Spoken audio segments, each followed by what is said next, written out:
Hello friends, welcome to our channel pioneer education academy.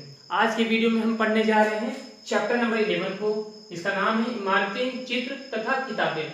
Video की शुरुआत करने से पहले एज यूजुअल मैं आपको बता दूं, इससे पहले के जो 10 चैप्टर हैं, यदि आप उन्हें पढ़ना चाहते हैं तो आप हमारे प्लेलिस्ट में उन्हें जाकर देख सकते हैं। चलिए वीडियो की शुरुआत करते हैं। सबसे पहला टॉपिक है धातु विज्ञान। जो धातु विज्ञान की पर्याप्त जानकारी जिस काल में हमें दिखाई पड़ती है उस काल का नाम है हड़प्पा सभ्यता। पिछले वीडियोस में मैंने आपको बताया रखा है कि इसे कांस्य युग के नाम से भी संबोधित किया जाता है, क्योंकि इसमें कांसा नाम के नए धातु का ज्ञान हुआ। यह निर्मित होता तांबा से और टीन से। इसमें टीन का तो आयात किया जाता, लेकिन जो तांबा है उसके धातु शोधन की जानकारी लोगों को थी। यानी इस काल के जो वैज्ञानिक थे, इस काल के जो रासायनिक थे, वो काफी परिपक्व थे और काफी उन्हें जानकारी हासिल थी धातु युग के संदर्भ में। अब इसे मेरे बताने का जो कारण है कि हम आज एक विशिष्ट स्तंभ के बारे में जानने जा रहे हैं, महरौली का स्तंभ। यह आपको कुतुब मीनार आप जब जाओगे तो आप देखोगे खुले प्रांगण में वहां एक लौह स्तंभ खड़ा हुआ है। अचरज की बात यह है कि लगभग 1450 वर्ष खुले आसमान के नीचे होने के बावजूद इसने धूप सही, वर्षा सही, उसके बाद भी इसमें जंग नहीं लगा है। तो ये जानकारी देता है धातु ज्ञान के संदर्भ में उनकी उत्कृष्टता का। यह काफी उत्कृष्ट नमूना है उस काल के शिल्पकारों का, उनके निर्माण का।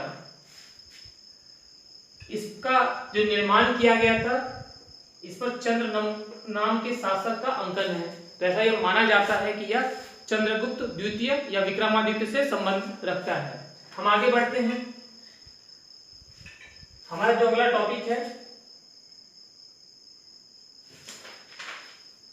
ईंटों और पत्थरों की इमारतें। पत्थरों की इमारतें। इसमें सबसे पहले जिस संरचना के बारे में हम जानने जा रहे हैं वो है स्तूप। स्तूप का संबंध बौद्ध धर्म से है। इसका शाब्दिक अर्थ टीला होता है। टीला। आरंभिक काल में इन टीलों का निर्माण मिट्टियों का किया जाता, बाद में ईंटों से। उसके बाद समय बीतने के पश्चात इस गुंबदनुमा ढांचे का निर्माण और उसे ढका गया अलंकृत पत्थरों से। इनके आकार अब अलग अलग थे। कुछ टीले गोल तो कुछ लंबे, कुछ बड़े तो कुछ छोटे हुआ करते थे।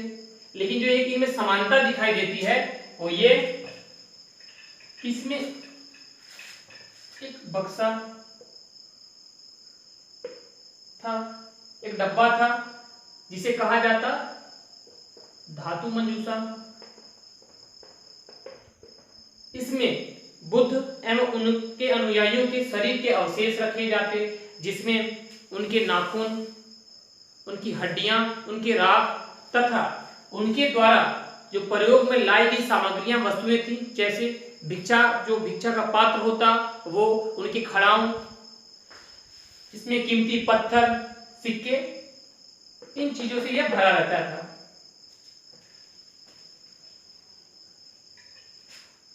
अब इस स्तूप के चारों ओर अनुयायी परिक्रमा करते थे। इसके लिए एक वृत्ताकार पथ का निर्माण किया गया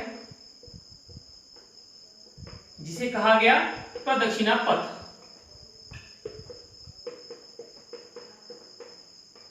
अब इस पथ को रेलिंग से घेर दिया गया। इस पथ को क्या किया गया? रेलिंग से घेर दिया गया।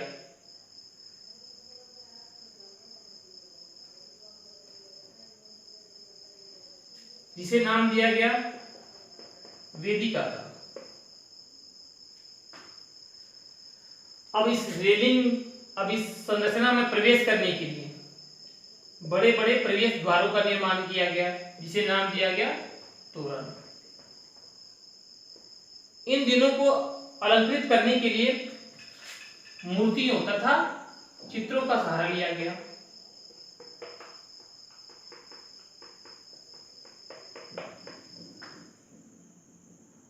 अब मैं आपको दो जो प्रसिद्ध हमारे स्तूप है भारत में, उनका नाम मैं बता देता हूं। एक है सांची का स्तूप, सांची का स्तूप जो एमपी में है स्थित। दूसरा अमरावती का स्तूप, यह है एपी आंध्र प्रदेश में। अब हम आगे बढ़ते हैं। इस काल में गुफाओं का निर्माण भी किया जाता, जिन्हें चट्टानों से काट कर तैयार किया जाता। इसमें बौद्ध अपना जीवन ठहरने का इसमें प्रबंध करते थे, इसमें रुकते थे। इसे बौद्ध विहार भी कहते थे। इसी काल में कुछ आरंभिक मंदिरों का निर्माण किया गया, जिसमें विष्णु, शिव, दुर्गा एवं अन्य देवी देवताओं को स्थापित किया जाता था। इस मंदिर में जो सबसे पवित्र और मुख्य संरचना थी, उसे नाम दिया गया गर्भगृह का। अब इन देवताओं को इस विशेष कक्ष में स्थापित किया जाता। पुरोहित इस कक्ष में अनुष्ठान करते तथा भक्तों के द्वारा इसमें देवी देवताओं की पूजा की जाती थी। अब ऐसे में इस गर्भगृह को पूरे मंदिर की संरचना से अलग दिखाना था, तो इसको अलग दिखाने के लिए इसके ऊपर एक बड़ी संरचना का निर्माण किया गया, जिसे शिखर का नाम दिया गया।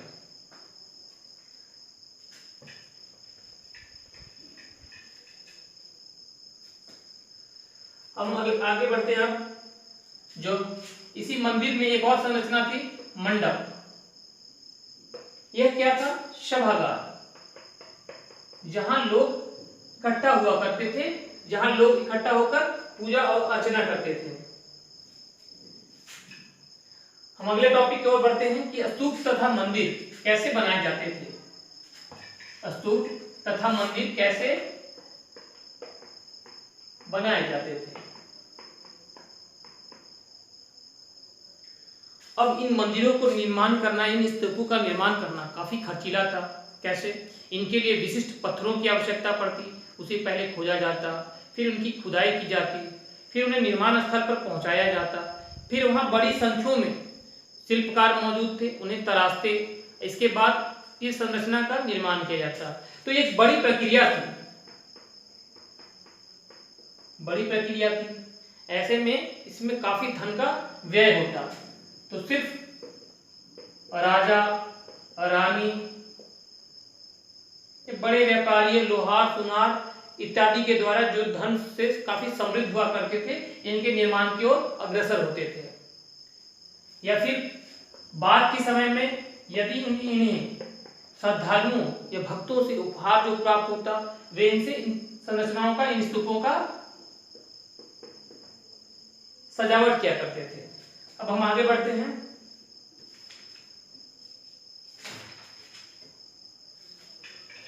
चित्रकला के बारे में हम पढ़ने जा रहे हैं। चित्रकला, इस काल के जो चित्र हैं, उनका निर्माण गुफाओं की भित्ति पर किया गया है। इस समय रोशनी की व्यवस्था नहीं थी, तो इन्हें मशाल की रोशनी में बनाया गया। इन्हीं क्रम में एक अजंता की गुफा है, जिसमें निर्मित चित्र है, काफी फेमस है, वो बौद्ध धर्म से संबंधित है।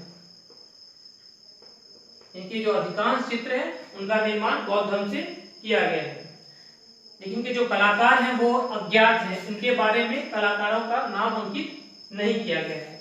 अब हम आगे बढ़ते हैं। पुस्तकों की दुनिया।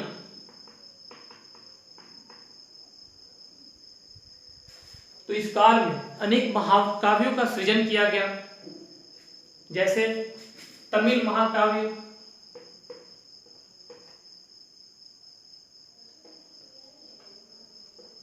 शिल्पाधिकारम, इसकी रचना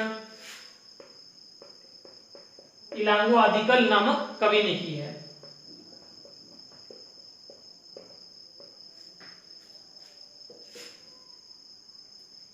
चर्चा कहानी है कोवलन तथा कन्नेगी की।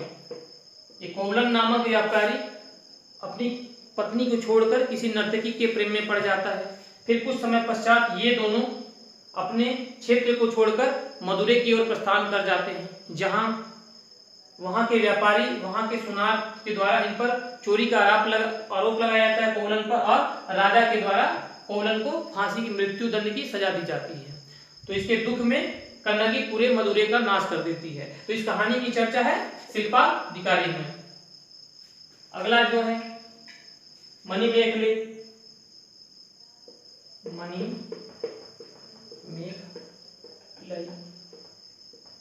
यह कहानी है कोवलन तथा माधवी की पुत्री, इन दोनों की पुत्री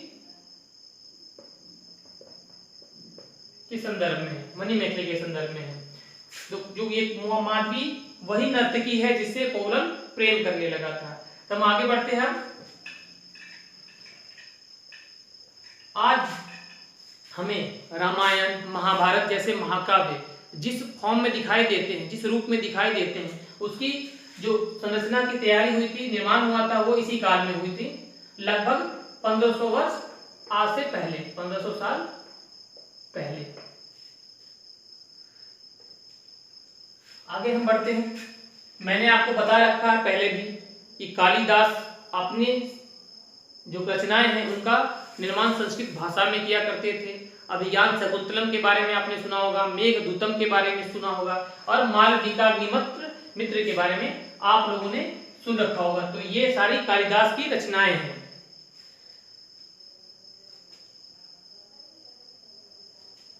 अगला जो टॉपिक हमारा है पुरानी कहानियों का संकलन, पुरानी कहानियों का संकलन तथा संरक्षण।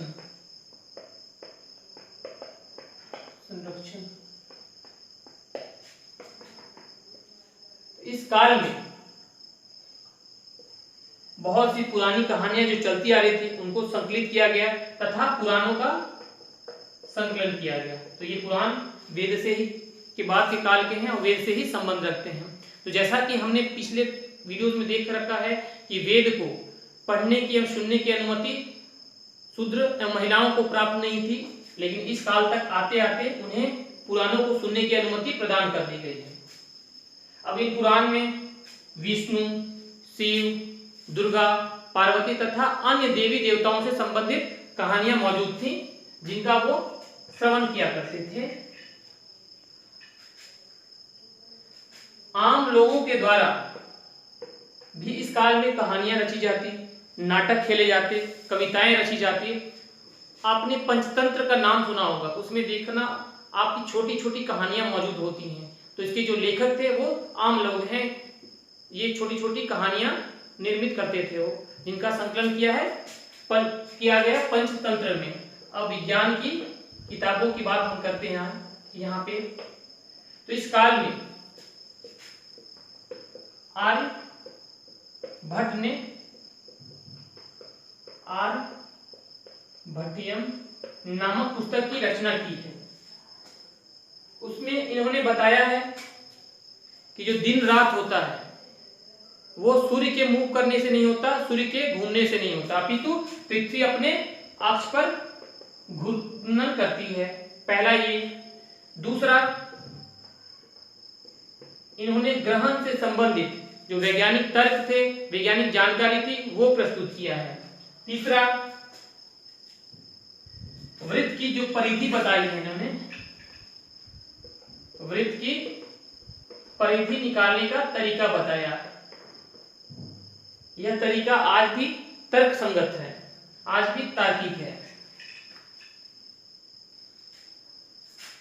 इसी काल में इन्होंने शून्य की खोज की, जिसने गणित की तथा गणना करने को एक अलग रूप प्रदान किया है, एक अलग तार्किकता प्रदान की है। यह पहले अरबों के द्वारा इसे अपनाया गया, बाद में धीरे धीरे चलकर यह यूरोप तक पहुंच गया और पूरे विश्व में इसका प्रसार हो गया। इस काल में हम दो और चीज देखते हैं। आयुर्वेद के संदर्भ में पहले हम जान लेते हैं। तो आयुर्वेद क्या है? चिकित्सा विज्ञान की एक पद्धति है, विज्ञान की पद्धति। इसमें दो महत्वपूर्ण व्यक्ति सामने आते हैं जिनके बारे में बात कर रहा था मैं, एक चरक, दूसरे सुश्रुत। यह दोनों अलग अलग काल से संबंधित थे। यह प्रथम शताब्दी से दूसरी शताब्दी के बीच के हैं, ये चौथी शताब्दी के काल के हैं। तो चरक ने एक पुस्तक की रचना की, उसका नाम है चरक संहिता।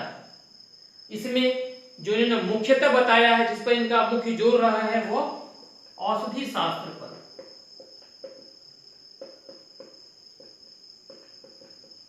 यानी इन्होंने बीमारियों से संबंधित सारी औषधियों के बारे में जानकारी इस पुस्तक में प्रदान की है। अब सुश्रुत थे, इन्होंने अपनी पुस्तक लिखी सुश्रुत संहिता।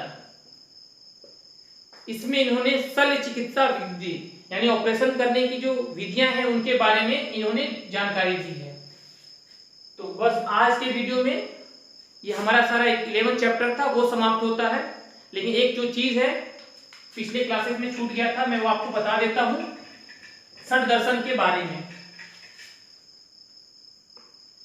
षड दर्शन 6 दर्शन थे। ये दर्शन वेद से संबंधित थे, इनकी अपनी विचारधाराएं थी। सांख्य,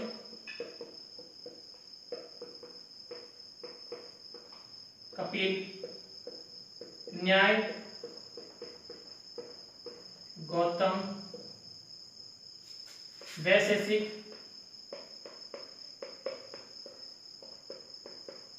कनाद, योग, पतंजलि, पूर्व मीमांसा, जैमिनी,